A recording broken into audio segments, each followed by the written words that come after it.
मौनी अमावस्या क्यों मानी जाती है इतनी खास? सुनिए पुरानी कथा। श्री शिवाय नमस्तुभ्यम।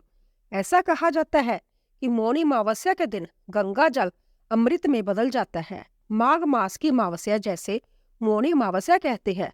यह जोग पर आधारित महाव्रत है। मान्यताओं के अनुसार इस दिन पवित्र संगम में देवताओं का निवास होता है, इसीलिए इस दिन गंगा स्नान का विशेष महत्व है। माघ मास को भी कार्तिक के समान पुण्य मास कहा गया है। गंगा तट पर इस कारण भक्तजन एक मास तक कुटिया बनाकर कल्पवास करते हैं। हिंदू धर्म में मौनी अमावस्या का विशेष महत्व माना जाता है। यह मुख्य रूप से माघ माह के कृष्ण पक्ष की अमावस्या को मनाया जाता है। मौनी अमावस्या को लेकर यह मान्यता है कि इस दिन मनु ऋषि का जन्म हुआ था। साथ ही यह भी माना जाता है कि इस दिन गंगा के जल में देवी देवताओं का वास होता है। इसीलिए मौनी अमावस्या को गंगा जल में स्नान करना बहुत ही शुभ माना जाता है। इसमें भी मौनी अमावस्या बहुत ही पावन मानी गई है। मौनी अमावस्या पर स्नान और दान किया जाता है। मौनी अमावस्या पर मौन व्रत भी रखा जाता है। इस दिन साधु संत और अन्य लोग मौन व्रत भी रखते हैं।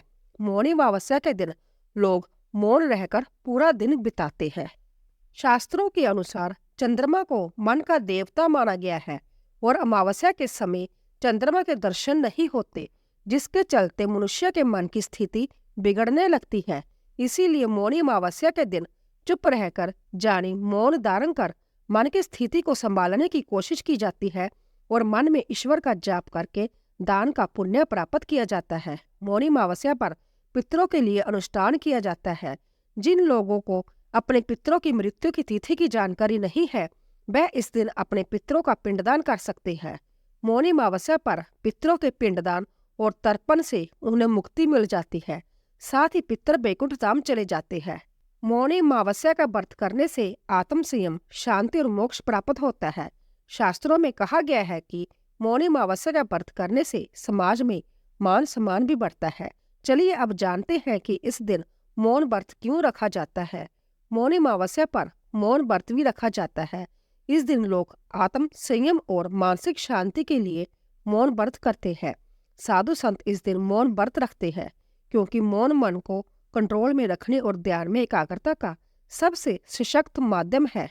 इस दिन अगर आप व्रत रख रहे हैं तो प्रातः उठकर सबसे पहले स्नान करें और फिर भगवान विष्णु और भगवान शिव की पूजा करें। साथ ही मौनी अमावस्या की व्रत कथा सुने।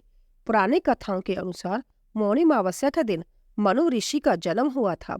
इस दिन मौन व्रत कर विधिवत श्री हरि भगवान विष्णु की पूजा अर्चना करने से मुनि पद की प्राप्ति होती है। सनातन धर्म में अमावस्या तिथि का विशेष महत्व है। जब सूर्य और चंद्रमा के बीच का अंतर शून्य हो जाता है तो अमावस्या तिथि का योग बनता है। धार्मिक मान्यताओं के अनुसार अमावस्या की तिथि भगवान विष्णु को अत्यंत प्रिय है। मौनी अमावस्या पर मौन धारण कर स्नान करने का विधान है। इस दिन पीपल के पेड़ है भगवान विष्णु की विधिवत पूजा भी काफी महत्वपूर्ण मानी जाती है। स्कंद पुराण में वर्णित एक कथा के अनुसार बिना व्रत कथा पाठ किए किसी भी व्रत को पूर्ण नहीं माना जाता। अगर आप मौनी अमावस्या के दिन व्रत रख रहे हैं तो इस व्रत कथा को जरूर सुने। मौनी अमावस्या की व्रत कथा। आइए जानते हैं असंभव को भी संभव करने वाली मौनी अमावस्या व्रत की चमत्कारी कथा। इस मंगलकारी अवैध कथा का आनंद उठाइए और अंत तक हमारे साथ बने रहिए। पुरानी कथाओं के अनुसार कांचीपुरम नगर में एक देवस्वामी नामक एक ब्राह्मण रहता था। उसकी पत्नी का नाम धनवंती और पुत्री का नाम गुणवती था। उसके 7 पुत्र थे। देवस्वामी ने 7 पुत्रों का विवाह करने के पश्चात अपनी पुत्री के विवाह के लिए योग्य वर की तलाशी हेतु अपने बड़े लड़के को बाहर देश भेजा दिया। इधर देवस्वामी ने अपनी पुत्री गुणवती की कुंडली एक ज्योतिषी को दिखाई। ज्योतिषी ने गुणवती की कुंडली देखकर कहा कि सप्तपदी होते होते ही यह कन्या विधवा हो जाएगी। यह बात सुनकर देवस्वामी अंततः दुखी हुए और ज्योतिष से इस जोग के निवारण का उपाय पूछने लगे। ज्योतिषी के उपाय बताया कि इस जोग का निवारण सिहल दीप बासनी सोमा नामक दोबिनी को गर्भ लाकर उसकी पूजा करने से संभव होगा। जय सुनकर देवस्वामी ने अपने सबसे छोटे लड़के के साथ अपनी पुत्री को सोमा दोबिन को घर लाने का उद्देश्य से सिहल द्वीप जाने के लिए रवाना किया। वे दोनों समुद्र के तट पर पहुंचकर समुद्र पार करने का उपाय सोचने लगे। लेकिन उन्हें कोई उपाय नहीं सूझ रहा था। थक हार कर दोनों भाई बहन भूखे प्यासे एक बट वृक्ष की छाया में उदास होकर बैठ गए। उस वृक्ष के तने की एक खो में गिद्ध के बच्चे रहते थे। वह दिन भर इन दोनों को परेशान होते हुए देख रहे थे। शाम को बच्चों की माँ उनके लिए कुछ आहार लेकर आई और उन्हें खिलाने लगी, लेकिन गिद्ध के बच्चों ने कुछ नहीं खाया और अपनी माँ से कहने लगे, इस वृक्ष के नीचे आज सुबह से ही दो भूखे प्यासे प्राणी बैठे हैं। जब तक वह नहीं खाएंगे हम लोग भी नहीं खाएंगे। बच्चों की बात सुनकर उनकी माँ गिद्धनी को दया आई। उसने दोनों प्राणियों को देखा और उनके पास जाकर कहा, आपकी इच्छा मैंने जान ली है, आप लोग भोजन करें। कल प्रांत्य मैं आप लोगों को समुद्र पार सोमा के घर पहुंचा दूंगी। गिद्धनी की बात सुनकर उन दोनों भाई बहन की चिंता कम हुई। दोनों को अंततः प्रसन्नता हुई। उन्होंने गिद्धनी को प्रणाम कर भोजन किया। प्रांत्य होते होते गिद्धनी ने उन्हें सोमा के घर पहुंचा दिया। वह दोनों पास के ही जंगल में झोंपड़ी बनाकर रहने लगे। उन्होंने अपनी सेवा से सोमा को प्रसन्न करने का निश्चय किया। वह प्रतिदिन सुबह अंधेरे में उठकर सोमा का घर झाड़कर लीप देते थे। सोमा को हर रोज इतने ढंग से अपना घर लिपाने की बात पता चली तो उसने अपनी बहुओं से इस बारे में पूछा। उसकी बहुओं ने बताया कि हम लोगों के अलावा और कौन यह काम करने हमारे घर में आएगा। परंतु सोमा को बहू की इस बात पर विश्वास नहीं हुआ और उसने एक दिन सारी रात जागकर घर की सफाई का सारा रहस्य जान लिया। यह जानकर उसे बड़ा दुख हुआ कि उसके घर की सफाई एक ब्राह्मण कन्या और उसका भाई करता है। उनसे इस तरह सेवा करने का कारण पूछने पर भाई ने सोमा को सारी बात बताई, जिसे सुनकर सोमा ने कहा, आज से तुम लोग यह काम करना छोड़ दो। मैं तुम लोगों की साधना और सेवा से प्रसन्न और विवश हूँ। अब तुम बिना तुम्हारी मदद किए मुझे विश्राम नहीं मिल सकता। सोमा उनके आग्रह पर दोनों के साथ घर जाने को तैयार हो गई। प्रस्थान करते समय उसने अपनी बहुओं से कहा कि यदि मेरी अनुपस्थिति में किसी की मृत्यु हो जाए तो उसके शरीर को नष्ट न करना। क्षण भर बाद दोनों अतिथियों के साथ वह कांचीपुरम पहुंचे। गुणवती का विवाह संपन्न हुआ और सप्तपदी होते होते उसके पति की मृत्यु हो गई। सोमा ने अपने संचित पुण्य का फल गुणवती को दान कर उसके पति को जीवित कर दिया और उन्हें आशीर्वाद देकर वह सिहल द्वीप के लिए रवाना हो गई। संचित पुण्य क्षीण होने से सोमा के पुत्र, दामाद और पति के घर में मृत्यु हो गई। यह जानकर नया पुण्य संचित करने के उद्देश्य से वह रास्ते में एक जगह रुकी। नदी के तीर पर स्थित एक पिप्पल के वृक्ष की छाया में भगवान विष्णु का पूजन किया और पिप्पल के वृक्ष की 108 परिक्रमा की। इतना करना था कि सोमा के पुत्र, दामाद और पति जीवित हो गए और उसका घर धन धान्य से भर गया। इस प्रकार निष्काम भाव से सेवा करने का उत्तम फल सोमा को प्राप्त हुआ। अंततः सभी को इस कथा से शिक्षा लेनी चाहिए और यही इस व्रत का लक्ष्य भी है। हम प्रार्थना करते हैं कि श्री विष्णु जी ने जैसे गुणवती और सोमा का कल्याण किया, वैसे ही आप सभी का कल्याण हो। मौनी अमावस्या के दिन मौन व्रत रखकर मन, वाणी और कर्म से पवित्रता बनाए रखना शुभ माना जाता है। इस पुरानी कथा के अनुसार मौन व्रत रखने से व्यक्ति अपने पापों से मुक्त होकर मोक्ष की ओर अग्रसर होता है। इस दिन गंगा स्नान और दान का विशेष महत्व है। अब आइए सुनते हैं संगम में स्नान करने का महत्व। संगम में स्नान के संदर्भ में एक अन्य कथा का भी उल्लेख आता है, वह है सागर मंथन की कथा। पुरानी कथा के अनुसार जब सागर मंथन से भगवान धन्वंतरी अमृत कलश लेकर प्रकट हुए, उस समय देवताओं एवं असुरों में अमृत कलश के लिए खींचातानी शुरू हो गई। इससे अमृत की कुछ बूंदें छलककर प्रयागराज, हरिद्वार, नासिक और उज्जैन में जा गिरी।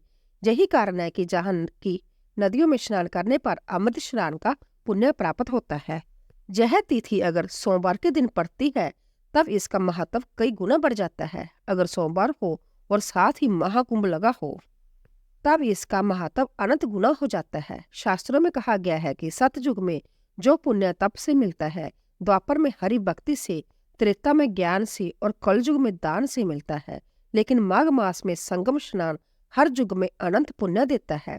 इस तिथि को पवित्र नदियों में स्नान के पश्चात अपने सामर्थ्य के अनुसार अन्न, वस्त्र, धन, भूमि तथा स्वर्ण जो भी आपकी इच्छा हो दान देना चाहिए। इस दिन तिल दान भी उत्तम कहा गया है। इस तिथि को मौनी अमावस्या के नाम से भी जाना जाता है। अर्थात मौनी अमावस्या, क्योंकि इस व्रत में व्रत करने वाले को पूरे दिन मौन व्रत का पालन करना होता है, इसीलिए यह योग पर आधारित व्रत कहलाता है। शास्त्रों में वर्णित भी है कि होठों से ईश्वर का जाप करने से जितना पुण्य मिलता है, उससे कई गुना अधिक पुण्य मन का फेर कर हरि का नाम लेने से मिलता है। इसी तिथि को संतों की भांति चुप रहना उत्तम है। अगर संभव नहीं है तो अपने मुख से कोई भी कटु शब्द ना निकाले। इस तिथि को भगवान विष्णु और शिव जी दोनों की पूजा का विधान है। वास्तव में शिव और विष्णु दोनों एक ही है, जो भक्तों के कल्याण हेतु दो स्वरूप धारण करते हैं। इस बात का उल्लेख स्वयं भगवान ने किया है। इस दिन पिपल में अर्घ्य देकर परिक्रमा करे और दीप दान दे। इस दिन जिनके लिए व्रत करना संभव नहीं है, वह मीठा भोजन करे। अब आइए सुनते हैं मौनी अमावस्या पर मौन व्रत का महत्व। इस दिन प्रातः स्नान करने के बाद भगवान विष्णु और भगवान शिव की पूजा करनी चाहिए। श्री हरि को पाने का सुगम मार्ग है माघ मास में सूर्योदय से पूर्व किया गया स्नान। इसमें भी मौनी अमावस्या को किया गया गंगा स्नान अव्यवहित पुण्य प्रदान करता है। मौनी अमावस्या पर मौन रखकर व्रत किया जाता है। मान्यताओं के अनुसार इस दिन पवित्र संगम में देवताओं का निवास होता है, इसीलिए इस दिन गंगा स्नान का विशेष महत्व है। इस मास को भी कार्तिक के समान पुण्य मास कहा गया है। गंगा तट पर इस कारण भक्तजन एक मास तक कुटिया बनाकर गंगा सेवन करते हैं। मौनी अमावस्या पर मौन रखकर प्रयागराज त्रिवेणी संगम में, डक्की अथवा काशी में दशमेध घाट पर गंगा स्नान का विशेष महत्व है। सनातन धर्म में विक्रम संवत के बाहर मासों में 3 माह यानी माघ, कार्तिक और विशाख पुण्य संचय के लिहाज से महा माने गए हैं। इस दिन व्यक्ति विशेष को मौन व्रत रखने का भी विधान रहा है। इस व्रत का अर्थ है कि व्यक्ति को अपनी इंद्रियों को अपने वश में रखना चाहिए। धीरे धीरे अपनी वाणी को संयमित करके अपने वश में करना ही मौन व्रत है। कई लोग इस दिन से मौन व्रत रखने का प्रण करते हैं। वह व्यक्ति विशेष पर निर्भर करता है कि कितने समय के लिए वह मौन व्रत रखना चाहता है। कई व्यक्ति एक दिन, कोई 1 महीना और कोई व्यक्ति 1 वर्ष तक मौन व्रत धारण करने का संकल्प कर सकता है। इस दिन मौन व्रत धारण करके ही स्नान करना चाहिए। वाणी को नियंत्रित करने के लिए यह शुभ दिन होता है। मौनी अमावस्या को स्नान आदि करने के बाद मौन व्रत रखकर एकांत स्थल पर जाप आदि करना चाहिए। इससे चित्त की शुद्धि होती है और आत्मा का परमात्मा से मिलन होता है। मौनी अमावस्या के दिन व्यक्ति स्नान तथा जप आदि के बाद हवन दान आदि कर सकता है। ऐसा करने से पापों का नाश होता है। इस दिन गंगा स्नान करने से अश्वमेध यज्ञ करने के समान फल मिलता है। माघ मास की अमावस्या तिथि और पूर्णिमा तिथि दोनों का ही महत्व इस मास में होता है। इस मास में यह 2 तिथियां पर्व के समान मानी जाती है। समुद्र मंथन के समय देवताओं और असुरों के मध्य संघर्ष में जहां जहां अमृत गिरा था, उन स्थानों पर स्नान करना पुण्य कर्म माना जाता है। मौनी अमावस्या के दिन व्यक्ति को अपने सामर्थ्य के अनुसार दान पुण्य तथा जाप करने चाहिए। यदि किसी व्यक्ति की सामर्थ्य त्रिवेणी के संगम अथवा अन्य किसी तीर्थ स्थान पर जाने की नहीं है, तब उसे अपने घर में ही प्रांतः काल उठकर दैनिक कर्मों से निवृत्त होकर स्नान आदि करना चाहिए, अथवा घर के समीप किसी भी नदी या नहर में स्नान कर सकते हैं। पुराणों के अनुसार इस दिन सभी नदियों का जल गंगा जल के समान हो जाता है। स्नान करते हुए मौन धारण करे और जाप करने तक मौन व्रत का पालन करे। इस दिन व्यक्ति प्रण करे कि वह झूठ, छल, कपट आदि की बातें नहीं करेंगे। इस दिन से व्यक्ति को सभी बेकार की बातों से दूर रहकर अपने मन को सबल बनाने की कोशिश करनी चाहिए।